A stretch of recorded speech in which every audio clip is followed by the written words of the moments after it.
My father's will reading wasn't what I expected. Then again, nothing about that day was normal, starting with how my stepmother Margaret strutted into the lawyer's office like she was attending a gala rather than her husband's will reading.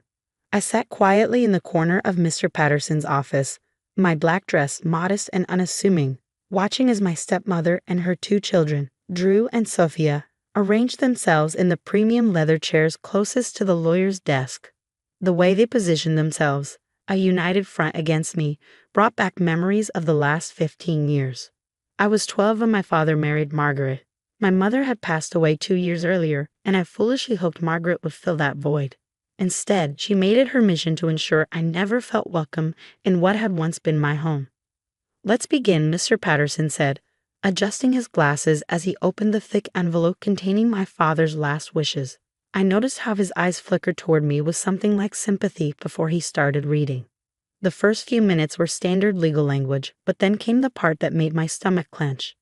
"To my beloved wife Margaret, I leave our family home and all its contents, along with my personal investment portfolio valued at approximately $8 million. Margaret's red lips curved into a satisfied smile. "To my son Drew, I leave my majority stake in Maxwell Industries, including my position as CEO and all voting rights associated with the shares." Drew straightened his designer tie, shooting me a smug look. At 32, he'd been shadowing my father at the company for years, though from what I'd heard, he spent more time in expensive restaurants with clients than actually learning the business. "To my daughter Sophia, I leave my vacation properties in Aspen and Palm Beach, along with my art collection and a trust fund of $5 million. Sophia barely looked up from her phone, as if receiving millions was hardly worth her attention. Then Mr. Patterson cleared his throat, his eyes meeting mine. "And to my daughter Elizabeth." The room went quiet. I could feel their stares, their anticipation of whatever scraps my father had deemed to leave his only biological child. "I leave my collection of books and personal papers." Margaret's laugh cut through the silence like a knife. "Books? Oh, that's perfect." She turned to me, her eyes glittering with malice. "Your father always said you spent too much time reading instead of learning the real business." I sat there, my face carefully blank, even as my heart thundered in my chest. Books. After 27 years, after working my way up through every department of his company while earning my MBA, my father had left me books. "There must be some mistake," I said quietly, looking at Mr. Patterson. He shook his head. "I'm afraid not, Miss Taylor. I reviewed the will with your father multiple times before his passing. These were his final wishes, nothing else." My voice sounded distant to my own ears. "No shares in the company? No trust fund?" "You get nothing." Margaret's voice dripped with satisfaction. "Just dusty old books, perfect for the family disappointment." Drew leaned forward, his expensive suit crinkling slightly. "Come on, Liz, you didn't really think Dad would trust you with any real responsibility, did you? Everyone knows you were just playing at being a businesswoman." I stood up slowly, my legs steadier than I expected. "Mr. Patterson, is there anything else?" "No, Miss Taylor. That concludes the reading." I nodded, picked up my bag, and walked toward the door. Behind me, I could hear Margaret already discussing plans to redecorate the house. "Those awful family photos have to go," she was saying. "Finally, I can make that house truly mine." Just as I reached the door, Sophia called out, "Don't forget to pick up your precious books, Liz. We're having a library converted into a yoga studio next week." I paused, my hand on the doorknob. "I'll send someone to collect them." The door clicked shut behind me with a finality that echoed through my bones. In the elevator, I finally allowed myself to feel the full weight of what had just happened. My father, the man I had spent my entire life trying to please, had effectively written me out of his legacy. But as I walked through the lobby of the high-rise office building, something shifted inside me. The hurt and shock began to crystallize into something harder, something colder, something like determination. They thought the books were worthless. They thought I was just playing at being a businesswoman. They had no idea what I was capable of. I pulled out my phone and dialed a number I'd been saving for exactly this kind of moment. After 3 rings, a familiar voice answered. "Harrison Capital, David speaking." "David, it's Elizabeth Taylor. Remember that conversation we had at the investors' conference last month? About looking for undervalued companies with potential for hostile takeover?" "Of course." Did you have something in mind? I smiled, thinking of Drew's smug face and Margaret's satisfied smirk. Actually, I do. What do you know about Maxwell Industries? Your father's company? Heard it's been struggling lately. Stock's down 40% this quarter. Word is the new CEO isn't up to the job. The new CEO is my stepbrother, I said, sliding into the back of my car. And he's about to learn exactly what happens when you underestimate me. Can you meet in an hour? I'll have my team ready. I ended the call and instructed my driver to head to my apartment. I needed to change into something more appropriate for what I was about to do. The black dress of a grieving daughter wouldn't do. I needed armor. In my apartment, I stood before my closet, pushing past the conservative suits I'd worn while working at Maxwell Industries. At the back hung a blood-red designer dress and matching blazer I'd bought months ago but never worn. Perfect. As I changed, my mind raced with possibilities. I knew Maxwell Industries inside and out, every strength, every weakness, every skeleton in its corporate closet. I'd spent 15 years learning the business from the ground up, starting as an intern while still in college, working my way through every department. What my father and Margaret had never understood was that books weren't just an escape for me. They were my education. While Drew spent his evenings at clubs and Sophia posted selfies from exotic locations, I studied business strategies, corporate law, and hostile takeover techniques. My father had left me his books and papers. Fine. Among those papers were 15 years of board meeting minutes, confidential memos, and private notes about company weaknesses that my father never thought I'd use against his precious legacy. I styled my hair, applied blood-red lipstick to match my outfit, and took one final look in the mirror. Gone was the quiet, accommodating Elizabeth who had tried so hard to earn her father's approval. In her place stood someone new, someone who was done playing by other people's rules. My phone buzzed. A text from Margaret. Don't forget those books. Everything needs to be out by Friday. I didn't bother responding. Instead, I grabbed my briefcase, the one containing the file I'd been building for months, just in case something like this happened. Inside was every piece of evidence of Drew's mismanagement, every questionable decision, every risky investment that had started Maxwell Industries' downward spiral. Harrison Capital was one of the most aggressive investment firms in the city, known for orchestrating brutal takeovers of vulnerable companies. David Harrison had been trying to get me to join his firm for years, impressed by my quiet competence and deep understanding of corporate strategy. I had always declined, loyal to my father's company, but now I had nothing left to lose and everything to prove. The car pulled up to Harrison Capital's sleek downtown offices. As I stepped out, I caught my reflection in the mirrored glass of the building. Red dress, perfectly styled hair, steel in my eyes. I looked exactly like what I was about to become, a woman on the verge of revenge. David met me in the lobby, his eyes widening slightly at my transformation. Elizabeth, you look different.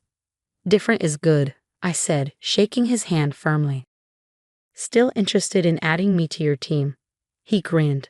Always, but something tells me you're not here just to accept a job offer.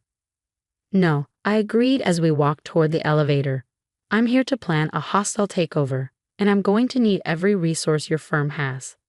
As the elevator doors closed, I allowed myself a small smile. Margaret and Drew thought they had won. They thought the books were a consolation prize, a final insult from my father. They were about to learn just how dangerous a well-read woman could be. The next 3 months were a masterclass in corporate warfare. I moved into an office at Harrison Capital, working 18-hour days, meticulously executing every phase of our plan. My father's books and papers proved more valuable than anyone could have imagined. Hidden in those dusty pages were details of old contracts, verbal agreements, and handshake deals that had never been properly documented. My father's personal notes revealed vulnerabilities in the company's structure that even the board didn't know existed. Your father was surprisingly careless with his records, David remarked one evening as we pored over the documents. These notes about the Asian subsidiaries alone.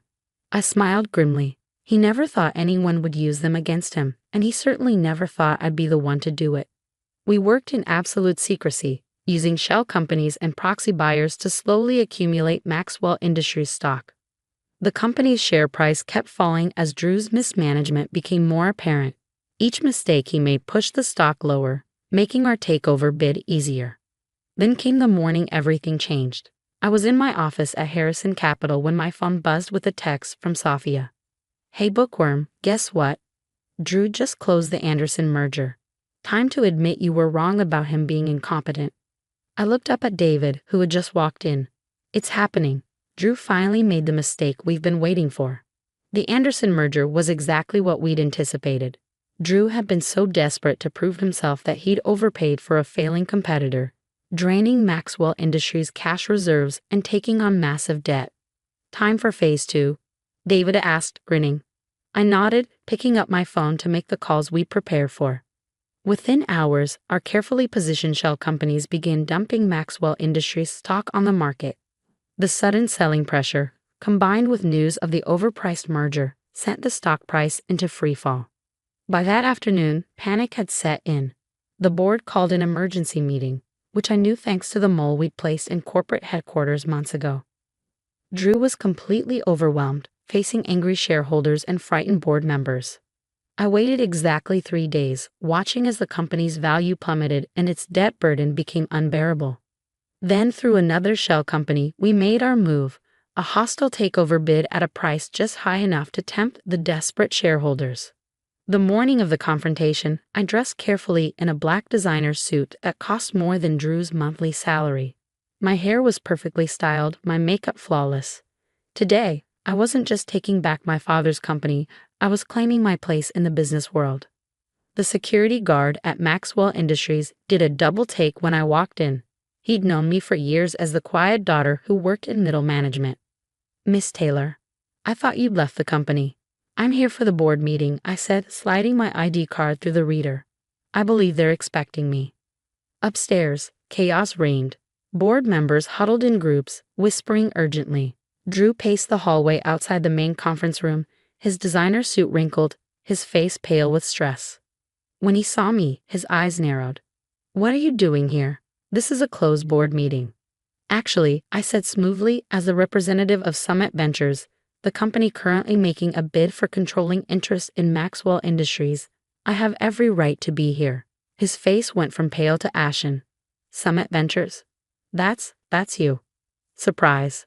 I walked past him into the conference room, where the board members were taking their seats.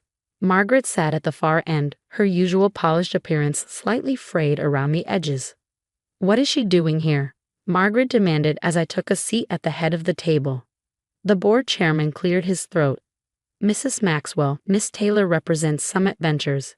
Given their ownership position and outstanding bid for the company, they have a right to participate. I opened my briefcase and began distributing documents to each board member.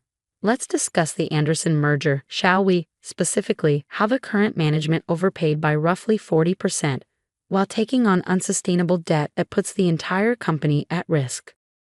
Drew, who had slunk into the room behind me, tried to interrupt. That merger was a strategic necessity. The merger, I continued, speaking over him, was a desperate attempt to appear competent. Instead, it revealed a stunning lack of basic business acumen. For the next hour, I systematically laid out every mistake Drew had made since taking over, every poor decision, every missed opportunity. The board members' faces grew grimmer with each revelation. This is absurd, Margaret finally burst out. You can't just walk in here and... Summit Ventures, I cut in smoothly, currently controls 45% of Maxwell Industries stock. With the support of other major shareholders who have already pledged their votes to us, we will have a controlling interest by the end of the week. I stood up, buttoning my jacket as I surveyed the stunned faces around the table. The choice is simple. Either accept our offer now, or watch the stock price fall even further as we continue our acquisition through other means. The board chairman cleared his throat. Perhaps we should take a brief recess to discuss. No, I said firmly. You have until the end of this meeting to decide. Delay will only make things worse. Drew lunged forward, his face red with rage. This is all because of the will, isn't it? You're just bitter that Dad knew you couldn't handle real responsibility. I turned to him slowly, my voice arctic. No, Drew. This is because you and Margaret spent 15 years convincing my father I was worthless, while you systematically destroyed everything he built. The will was just the final insult. Margaret stood up, her designer outfit suddenly seeming like a cheap costume. You ungrateful little. Mrs. Maxwell, the chairman interrupted. Please sit down. Miss Taylor, what exactly are you proposing? I laid out my terms clearly. Summit Ventures would acquire controlling interest at the offered price.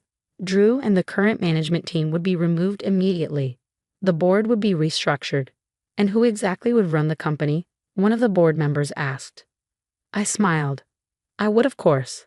After all, I'm the only person in this room who actually understands how it works. The vote took less than 20 minutes. The board, seeing no alternative and impressed by my detailed knowledge of the company, agreed to my terms.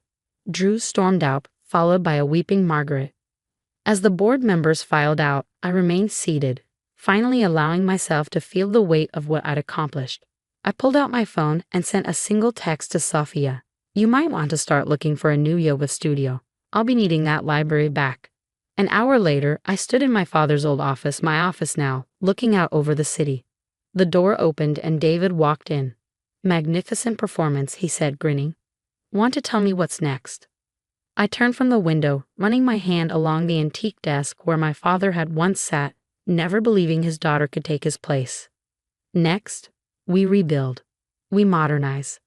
We turn Maxwell Industries into everything it could have been if ego and prejudice hadn't gotten in the way. I paused, allowing myself a small smile.